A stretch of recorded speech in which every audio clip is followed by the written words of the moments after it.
La sinibambeke imbhikisho ngicabanga insuku ezintathu zilandelana nokuyinto mhlambe esingayibuka nje ukuthi ikhombisa ke intshisekelo enkulu ngalo ke udaba enikhuluma ngalo ilukuphi kahle kahle enikhala ngakho ngiyafuna ukuthi ke ungene nje ugxile uchaze ukuthi kahle kahle mangabe nimasha ikuphi enisuke nikusho. Okokuqala njengoba senza imbhikisho lena eqiniso siyenza ngokuthula sizama ukukhombisa uhulumeni ukuthi uhulumeni uyabona ukuthi bangakanani abantu abangasebenza abahleli emakhaya njengoba sisuke siyenza phakathi nezinsuku nje sesiyenza unyaka wonke njengoba silapha eGoli nje kulezi insuku sesiyiqala eThekwini sayenza unyaka wonke sikhombisa uhulumeni ukuthi buka uhulumeni abantu phakathi nezinsuku babangakanani ngabasebenzi isizathu sokuthi bengasebenzi abantu enye yeyinkinga ezikhona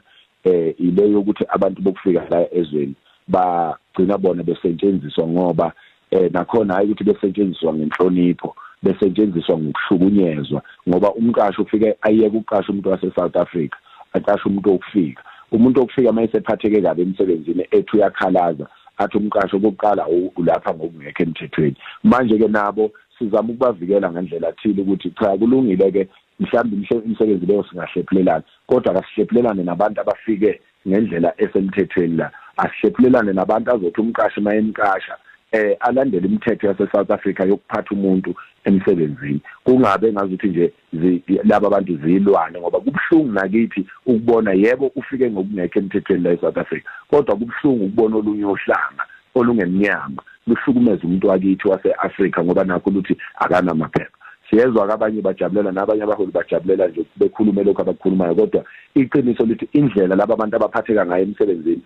ngoba nakhe ngwase Zimbabwe aphathwe kabi phambi komuntu walapha eSouth Africa akufanele sikuvume lokho ngoba akuyona into enhle nakubani ekugcineni bangabantu kodwa ke uhulumeni mayesebenza bebe into yokugwema thina ilapho ke ilokho esikusukumelayo nezinga lokugebenga iqiniso elesabekayo enyangeni ezimbili noma ezintathu ezedlule sibonile ipho amaphoyisa esuka nabenkantolo beboshelwa amacala amabi asuka nabenkantolo amaphoyisa ebahambisa ejele endleleni bawabulala amaphoyisa imbhikisho yaseGoli siyibonile kakhulu bephuma bebeya emgwaqweni amaphoyisa mayithi ahlenga leso simo ukuthi akungonakali njengoba besemgwaqweni bewabambe ngempahla bewabambe ngendlozana amaphoyisa sibonile le Eastern Cape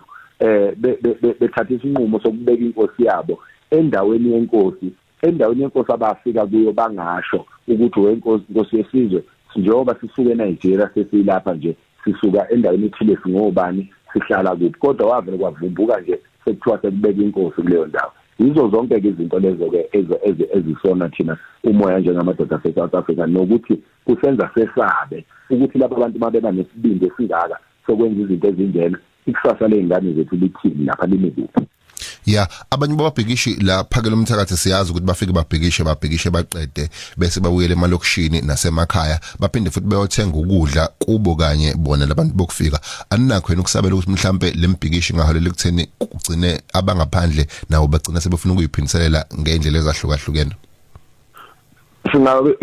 kade kulula lokho bekulula lokho sonke lesikhathi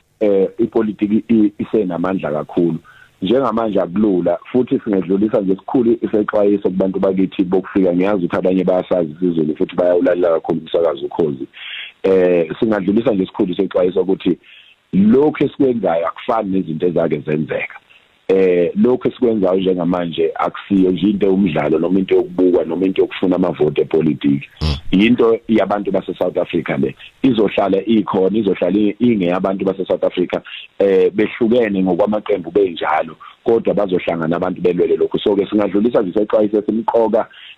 namanxusa sisazohambela amanxusa awo wonke lamazwe laba abantu abalapha kulelizwe siyobaxwayisa nabo ukuthi ake beyeke ukukhetha iphele emasini mabekhuluma ngezinto belinde kube khona into ababona ngathi izobavuna bese bekhuluma ngayo ake bekhuluma iqiniso lokuthi emazweni abo kuyenzeka lokho kwenzeka kulelizwe ukuthi wonke umuntu nje ongafuni ukuhlala ezweni lakhe ongafuni ukulandela umthetho ezweni lakhe owenza ubugebengu ezweni lakhe abona iSouth Africa njengehlathi lokuqasha so ke mabe ngahle benzele lo phutha lelo abakucabangisise kahle ngoba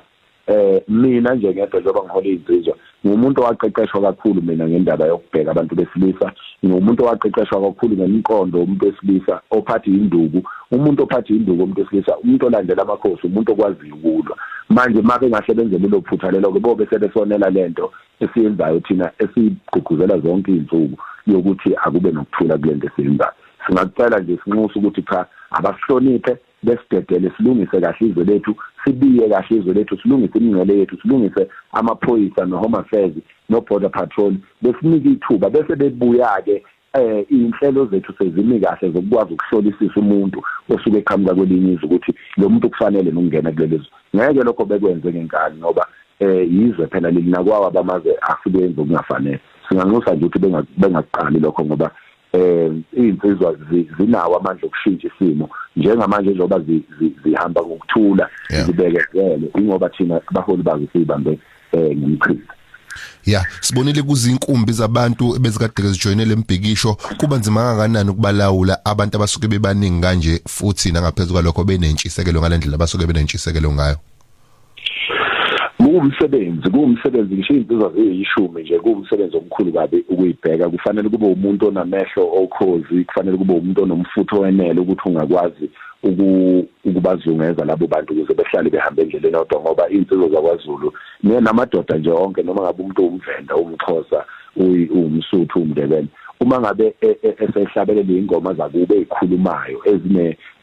ezinomlayezo othile kuba khona lokho ukuthi ikhanda lishise manje ke kufuneka ukuthi kube nomuntu phambi kwabo oqondayo okokuqala ukuthi ukhola abantu kuyini kufanele kube umuntu owaziyo okhuliseke ngayo leyo nto owazi ukuthi kuvunywa nini ukuthi yenze ukuthi kwenqatshwa nini ukuthi yenze ukuthi mina ke ngebe nenhlanhla ukuthi kusukela ngemincane ngikhulele kuzo lezi zinto noma ngivulelekile kwezinye izinto zokufunda kodwa into engikhulele kuyo kakhulu yiyo le yakithi kwaZulu abantu besilisa ngiyabaqonda izinsizwa ngiyayiqonda kodwa kuba umsebenzi omkhulu iqiniso ngeke ngikhoshise